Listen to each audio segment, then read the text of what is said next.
Video में मैं आपको दो ऐसी कहानियाँ बताने वाली हूँ जो कि बुद्ध के जीवन से जुड़ी हुई है और बहुत गहरी सीख है। अगर आप इसे समझ गए तो पहली कहानी कुछ ऐसी है। भगवान बुद्ध ज्ञान प्राप्ति के लिए घोर साधना में लगे हुए थे।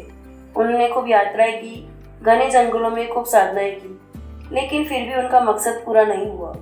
उन्हें आत्मज्ञान की प्राप्ति नहीं हुई और एक दिन तो वो निराश होकर डिमोटिवेट होकर सोचने लगे, यार मैंने इतनी तपस्या की और अंत में मुझे कुछ भी नहीं मिला, अब मैं आगे क्या कर पाऊंगा।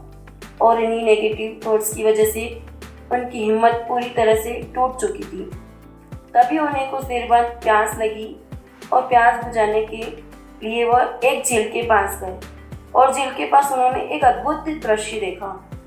एक गिलहरी जिसके दो बच्चे थे वो पानी में गिर गए। पहले तो वो गिलहरी ऐसी ही बैठी रही और कुछ देर बाद गिलहरी झील के अंदर गई, अपना पूरा शरीर पानी से भिगोया और बाहर आकर उस पानी को झाड़ने लगी और वो ऐसा बार बार करने लगी।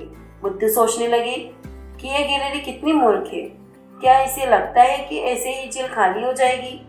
लेकिन गिलहरी ऐसा बार बार करती रही और कुछ देर बाद बुद्ध को ऐसा लगा कि मानो गिलहरी कुछ कह रही हो।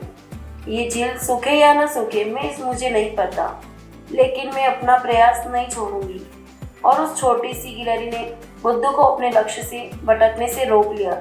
बुद्ध सोचने लगे, जब ये नन्ही सी गिलहरी इतनी कम ताकत होने के बावजूद भी इतना बड़ा दृढ़ संकल्प ले सकती है, तो मैं तो इससे 100 गुना ज़्यादा शक्तिशाली हूँ, तो मैं क्यों नहीं कर सकता।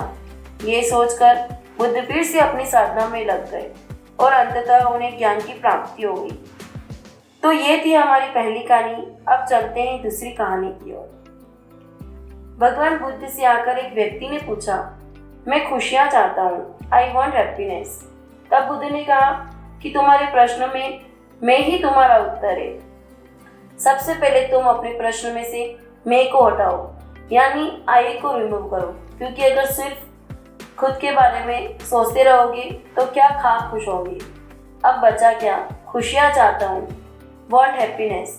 तो इसमें से चाहत को हटाओ, वॉन्ट को हटाओ, रिमूव करो, क्योंकि ये तुम्हारा डिज़ायर है। जिस दिन तुम्हारी सारी इच्छाएं खत्म हो जाएगी उस दिन तुम पूरी तरह से खुश हो जाओगे।